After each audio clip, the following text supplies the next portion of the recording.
powder-actuated hand tools like the Hilti Gun are very safe when used the right way.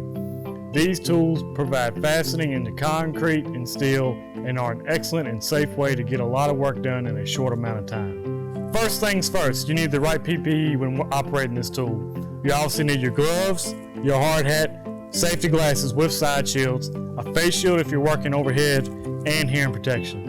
This tool is commonly used with a pole that can keep the person on the ground, and a face shield is not required for this. You should also make sure people working around you know you're working with this tool. Before using the tool, make sure you check your surroundings, especially if you're shooting through a wall. These fasteners can travel through walls, and if they hit someone, the results are never good. Basic parts of this gun include trigger, foregrip, power selector, guide fastener, and then obviously the grip itself.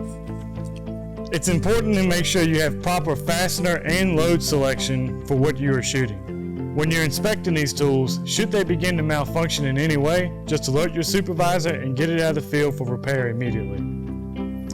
Operating this tool is simple when you know what you're doing. It's a two-step sequence where you first press the tool against your working surface and then you can squeeze the trigger. What's happening inside the tool is a powder shot drives a piston rod forward, striking the fastener to set it into the steel or concrete.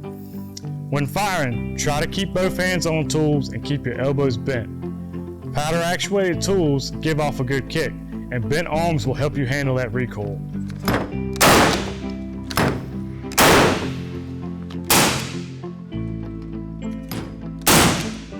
Have the power setting set properly on the tool.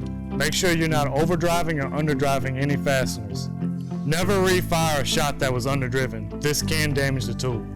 As with any cool tool like this, there's always a list of things that you're not supposed to do. Do not depress the gun with your hand over the end. It could fire unintentionally. Yes, this has happened. Never try to redrive a fastener that did not set correctly. Never point it at people. It's a gun, so don't be stupid. Make sure shots are stored securely and not thrown onto the floor. Never leave a tool loaded when it's unattended. Always remove shots when not in use or out of line of sight. Disassembling this gun to clean it is pretty simple. You're going to start by unthreading this.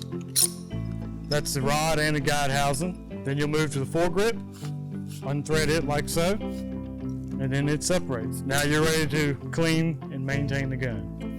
One thing to look out for when you're reassembling is the notches that are on the part right here must line up with the notches in the top of the gun right here. Start it. Once you feel it good, press these two tabs in and begin threading the foregrip back on. Then drop the rod in and then rethread the housing guide on there. You can do a test by making sure that the gun depresses fully. When you're finished using the tool for the day, make sure that you store the gun properly as well as the shots. All unfired shots must be stored securely, and any unfired shots must be disposed of as hazardous material. You can speak to Southern Air Safety Team, the Safety Committee, or your supervisor with any questions about this tool or any other similar.